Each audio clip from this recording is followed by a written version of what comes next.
So in those days, I was working, making artwork and so on. Was getting ready to make an exhibition in my town in Brixton in London.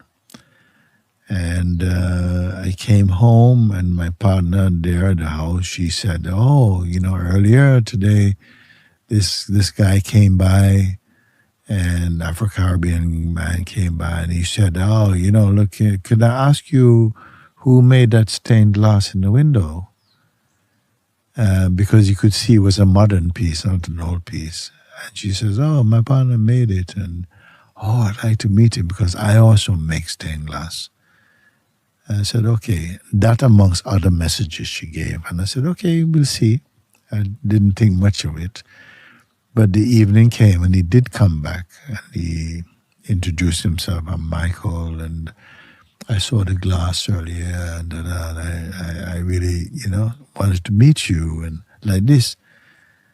But very quick, I said, "Please come and have some tea," and we had some tea, and then very quickly, he mentioned to me, "Look, I live in a church." "Yeah, I live around the corner." I said, "I don't know a church around the corner. Which church?" And I said, "No, don't." He said, "I live in a house on the ground floor, a small apartment there, but we use it like a church there." I said, "Okay, it's nice." And he told me, I'm a Christian and so on. I'm quite comfortable with that. I grew up in this,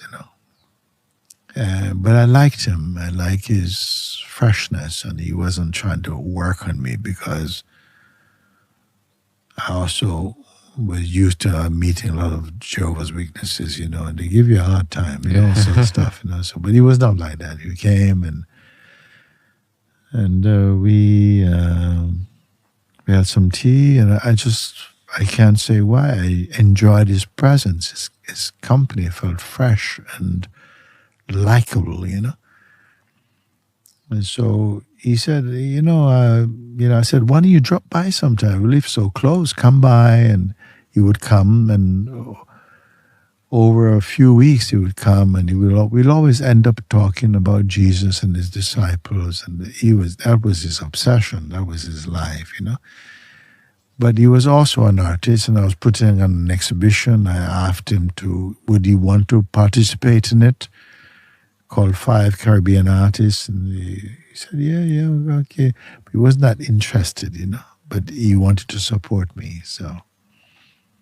And then he showed me first of all, he showed me these huge charcoal drawings he made of Adam and Eve and the Garden of Eden. I was very impressed with them. So, "Can I use these?" I said, "Yeah, you can use them." So he stood by me with this exhibition, and then we kept on seeing each other. And then one evening he came, and we were like 4 of us in the sitting room of this house I was living. We finished talking, and he was about to leave. It was Sunday evening, about 7 o'clock he was leaving. So, "Okay, fine." And I said to him, "Michael, next time you pray, will you pray for me?" It just came like this, And he says, "Yeah, but why not now?"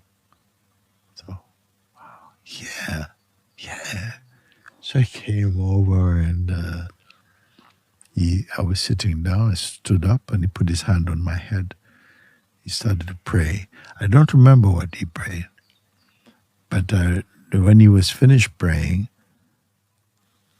I came out and I said, "Lord, help me to find you. I need you in my life." Because we used to go to church, and we had these. But I felt just like this came. And then after he said, we finished this prayer, I said, "Thank you, Michael." And we went to the door, we had a hug, and I said, "Look, man, thank you, I love you, and thank you." And he said, "Yeah, bless you, and he left. And another friend, David, they left. Myself and this friend of mine, Mickey, she was there. And I just felt so good. I felt very light, but just good, really, very good. I felt so good, so good. And so I felt especially good, light. And I said, I want to go for a walk. And I went for a walk, which I wasn't doing so much. Went for a walk in this good feeling. And I came back and the evening was closing down. It was sort of autumn in London. And I said, I don't want to go to sleep.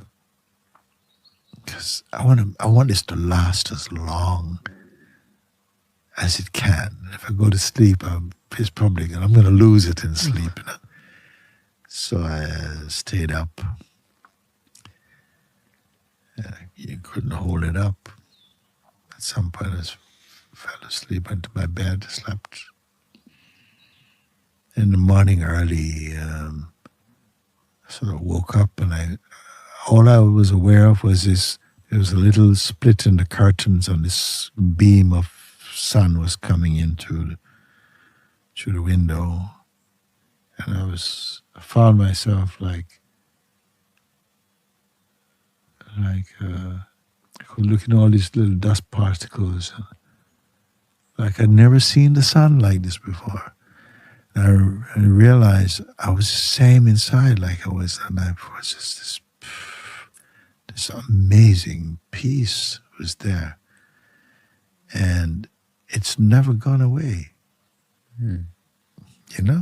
Yeah, everything changed.